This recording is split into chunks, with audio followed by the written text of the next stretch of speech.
தென்னகத்தின் குரல் நேயர்கள் அனைவருக்கும் வணக்கம். இந்த தென்னகத்தின் குரல் யூடியூப் சேனலை தொடர்ந்து கண்டுகளிக்க சப்ஸ்கிரைப் செய்ய வேண்டுமாய் கேட்டுக்கொள்கின்றேன். இன்று நாம் பார்க்க இருப்பது கோயம்புத்தூரில் 10 வயது சிறுமி பாலியல் வன்கொடுமைக்கு ஆளாக்கப்பட்டு கொலை செய்யப்பட்டது குறித்தான் இன்று காணொலி வாயிலாக காண உள்ளோம். இந்த 10 வயது சிறுமிக்கு என்ன தெரியும் என்று 2 கயவர்கள் அந்த குழந்தையை, பச்சிளம் குழந்தையை பாலியல் வன்கொடுமை செய்து கொலை செய்துள்ளார்கள். இது குறித்து இன்றைய தமிழ்நாட்டுடைய முதலமைச்சர் அவர்கள் என்ன ஒரு விளக்கத்தை அளிக்கப் போகிறார்கள் என்பதும் ஒரு புரியாத புதிராக உள்ளது. ஏனென்றால் தேர்தல் அறிவிக்கப்பட்ட சமயத்தில் விளாத்திகுளத்தில் ஒரு சிறு சிறுமி பாலியல் வன்கொடுமைக்கு ஆளாக்கப்பட்ட ஒரு சம்பவம் தமிழகத்தை உலுக்கியது. இது குறித்து ஒவ்வொரு கூட்டத்திலும் இன்றைய தமிழ்நாட்டு முதலமைச்சர்களுடைய திரு ஜோசப் விஜய் அவர்கள் ஸ்டாலின் அங்கிள் பெண்களுக்கு பாதுகாப்பு இதற்கு என்ன நீங்க பதில் சொல்ல போகிறீர்கள் என்று குக்கரிலிட்டார். அவ்வாறு குக்கரிலிட்ட திரு விஜய் அவர்களுக்கு நாமல் இன்று கேள்வியை முன்வைக்கின்றோம். விஜய் ப்ரோ, நீங்கள் தற்பொழுது என்ன செய்து கொண்டிருக்கின்றீர்கள்? விஜய் ப்ரோ, நீங்கள் ஒரு அறிக்கையாவது வெளியிடுங்கள் ப்ரோ. தமிழகத்தில் ஆட்சி அமைத்து 15 நாட்கள் ஆகிவிட்டது. இதுவரை ஒரு அறிக்கை கூட உங்களால் செய்தியாளரை சந்தித்து வெளியிட முடியவில்லை ப்ரோ. ப்ரோ, ஏதாவது பண்ணுங்க ப்ரோ, பண்ணி காப்பாத்துங்க ப்ரோ. என பெண்களும் சிறுமிகளும் பாலியல் வன்கொடுமைக்கு ஆளாக்கப்பட்டு இருக்கிறார்கள் ப்ரோ. என்ன ப்ரோ, இப்படிலாம் பண்ணலாமா ப்ரோ? இன்றைய தினம் கூட உங்களது தாவேகா நிர்வாகி மதுரையிலே 10ஆம் வகுப்பு மாணவியை பாலியல் வன்கொடுமைக்கு ஆளாக்கியுள்ளார் ப்ரோ. இன்றைய தினம் கூட மரக்காணத்தில் விழுப்புரம் மாவட்டம் மரக்காணத்தில் 11 வயது சிறுமிக்கு 60 வயது முதியவர் பாலியல் வன்கொடுமை கொடுத்துள்ளார்கள் ப்ரோ. இது குறித்து எல்லாம் என்ன ப்ரோ நீங்க செய்ய போறீங்க? ஸ்டாலின் அங்கிள்கிட்ட கேள்வி மேல் கேள்வி கேட்டீங்களா ப்ரோ?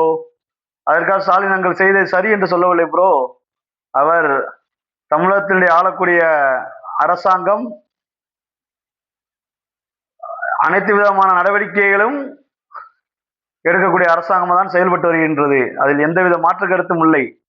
ஆனால் நீங்கள் உங்களுடைய சிவகாசி தொகுதி சட்டமன்ற உறுப்பினர் அமைச்சராக இருக்கக்கூடிய திரு கீர்த்தனா அவர்கள் விளாத்திகுளம் மாணவிக்கு பெண்களுக்கு நீதி வேண்டும் என்று எவ்வாறு குக்கரிலிட்டார் ப்ரோ? நீங்கள் எவ்வாறு குக்கரிலிட்டீர்கள்? ஆனால் இன்றைய தினம் பத்திரிகையாளர்கள் கேட்கிறார்கள், இப்படி ஒரு சிறு சிறுமி பாலியல் வன்கொடுமைக்கு ஆளாக்கப்பட்டுள்ள அது குறித்து உங்களுடைய கருத்து என்னன்னு கேட்டதற்கு அவர்கள் சொல்கிறார், நீங்கள் அட்மினிஸ்ட்ரேட்டிவ் பத்தி மட்டும் நீங்கள் கேளுங்கள், பொலிட்டிக்கல் பத்தி மாலை 6 மணிக்கு விளக்கம் தருகிறேன் என்று கூறுகிறார் ப்ரோ. இதெல்லாம் என்ன ப்ரோ? ஒரு அமைச்சரானவர் ஒரு நாட்டிற்கு பொறுப்பாக ஒரு பதிலை சொல்ல வேண்டும் ப்ரோ. அவர் என்ன கூறியிருக்க வேண்டும்? இது போன்ற சம்பவங்கள் இனிமேல் எங்களுடைய ஆட்சியில் நடைபெறாது. அதற்கான சிறப்பு சட்டங்களை நாங்கள் இயற்றுகின்றோம். அது குறித்து குற்றவாளிகளுக்கு கடுமையான தண்டனைக்கு நாங்கள் நீதிமன்றத்திற்கு பரிந்துரை செய்வோம் என்றெல்லாம் அவர் ஒரு விளக்கத்தை அளிக்க வேண்டும் ப்ரோ. அது கூட தெரியாத ஒரு அமைச்சர் மற்றவர்களுக்கு மற்ற ஆட்சியில் நடைபெற்றால் அதற்கு ஒரு குக்கர் இடுவதும், தங்கள் ஆட்சியில் நடைபெற்றால் 6 மணிக்கு பிரஸ் மீட் கொடுப்பதும், இது என்ன ப்ரோ ஆட்சி நடத்திக்கிட்டு இருக்கீங்க? இதென்ன இன்ஸ்டாகிராம் ஆட்சியா?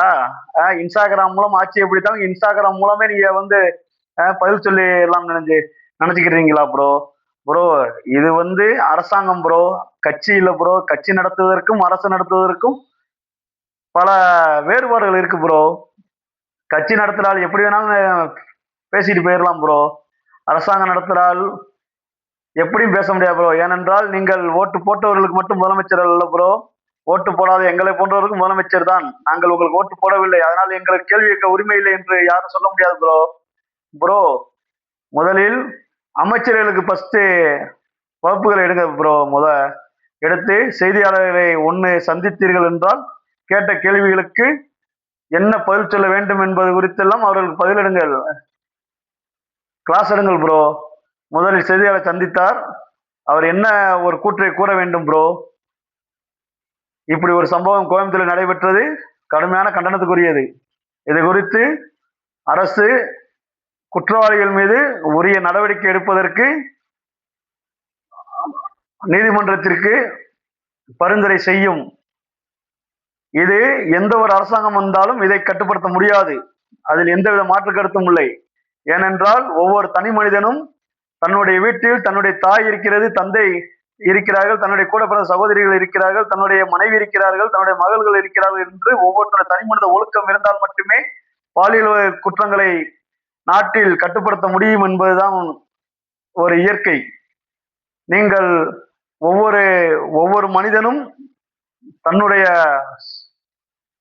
சுய சுயமாக பரிசோதனை செய்தால் மட்டுமே இது போன்ற பாலியல் குற்றங்களை நாட்டில் கட்டுப்படுத்த முடியும். ஆகையால் நீங்கள் பத்திரிகையாளருக்கு உங்களது அமைச்சர்களை முதலில் பேட்டி கொடுக்க சொல்லுங்கள். அதன் மூலம் நீங்கள் முதலில் பத்திரிகையாளரை சந்தியுங்கள். நாட்டில் இது போன்ற ஒரு விரும்பத்தகாத சம்பவங்கள் இனிமேல் நடைபெறாது என்று ஒரு அறிக்கையை வெளியிடுங்கள். அவ்வாறு நடைபெற்றால் கண்டிப்பான முறையில் என்கவுண்டர் குற்றவாளிகளுக்கு பயமுறுத்துவதற்கு என்கவுண்டர்கள் நடத்தப்படும் என்று ஒரு 2 பேரை என்கவுண்டர் செய்தால் இது போன்ற சம்பவங்கள் நடைபெறாது ப்ரோ. இது நீங்கள் தான் குக்கர்லிட்டிகள். ஸ்டாலின் அங்கிள் காது கேட்கிறதா ஸ்டாலின் அங்கிள் என்றெல்லாம் குக்கர்லிட்டிகள் ப்ரோ. இன்ஸ்டாகிராமில் குக்கர்லிட்டது போல் ஆட்சியை இன்ஸ்டாகிராமில் நடத்திவிட முடியாது ப்ரோ. ஆகையால் பெண்களுக்கு பாதுகாப்பு வேண்டும், குழந்தைகளுக்கு பாதுகாப்பு வேண்டும். இது குறித்து உரிய சட்டங்களை எந்த ஒரு அரசாக இருந்தாலும் எடுத்துதான் ஆக வேண்டும். அதற்கு முதலில் தங்களுடைய சட்டமன்ற உறுப்பினர்களும் தங்களுடைய அமைச்சர்களும் பொறுப்பான முறையில் பதில் சொல்ல சொல்லுங்கள். பொறுப்பற்ற முறையில் பத்திரிகையாளரை சந்திக்க விடாதீர்கள். அதன் மூலம் நாட்டு மக்கள் கொந்தளிக்க ஆரம்பித்து விடுவார்கள். நீங்கள் ஆட்சிக்கு வந்த 15 நாட்களில் நாட்டு மக்கள் பல பல இன்னல்களை சந்தித்துக் கொண்டிருக்கிறார்கள். மின்வெட்டு என்பது மிகப்பெரிய ஒரு பிரச்சனையாக இருந்து கொண்டிருக்கின்றது சென்னை போன்ற பெரு நகரங்களில். அதற்கு கேட்டால் மின்சார வாரியத்தில் ஆட்கள் பற்றாக்குறை. அதே ஆட்களை வைத்தான் கடந்த 5 ஆண்டு காலம் ஆட்சியை நடத்தினார்கள். அப்பொழுது ஏற்படவில்லை பற்றாக்குறை. இன்றைய ஆட்சிக்கு வந்த 10 நாட்களில் உங்களுக்கு பற்றாக்குறை ஏற்படுகின்றது. இது போன்ற ஒரு விரும்பத்தகாத சம்பவங்கள் நாட்டில் நடைபெறக்கூடாது. இதற்கு அரசு மட்டும் பொறுப்பல்ல, ஒவ்வொரு தனி மனிதனும் பொறுப்பாக இருக்க வேண்டும் என்பதுதான் என்னை போன்றவருடைய கேள்வியாக உள்ளது. அதேபோல் நீங்கள் பெண்களை பாதுகாக்க சிங்கப்பெண் திட்டம் என்ற ஒரு திட்டத்தை நீங்கள் செயல்படுத்தினீர்கள். அந்த சிங்கப்பெண் திட்டத்திற்கு எத்தனை காவல்துறை அதிகாரிகளை நீங்கள் நியமனம் செய்துள்ளீர்கள் ப்ரோ? அவ்வாறு நியமனம் செய்யப்படுவதற்கு என்று தனி பயிற்சி வழங்கப்பட்டுள்ளதா அந்த காவல்துறை அதிகாரிகளுக்கு? இல்லை அதற்கென்று தனியாக ஆட்கள் காவல்துறையில் எடுக்கப்பட்டுள்ளதா ப்ரோ? எந்த ஒரு ஏற்கனவே இருக்கக்கூடிய பெண் காவலர்களை அதற்கு நியமனம் செய்யல. ஏற்கனவே இருக்கக்கூடிய பெண் காவலர்கள் தான் நீங்கள் அவர்களுக்கு இது போன்ற கூடுதல் பணி நியமனங்களை நீங்கள் கொடுக்கின்றீர்கள். ஏற்கனவே வழங்கப்பட்ட வாகனங்களில் ஸ்டிக்கர் ஒட்டி ஆட்சியை நடத்தி கொண்டிருக்கிறீர்கள் ப்ரோ. இவ்வாறு இன்ஸ்டாகிராம், ஃபேஸ்புக், ட்விட்டரில் ஆட்சி நடத்த முடியாது ப்ரோ. இது மக்களாட்சி முறை.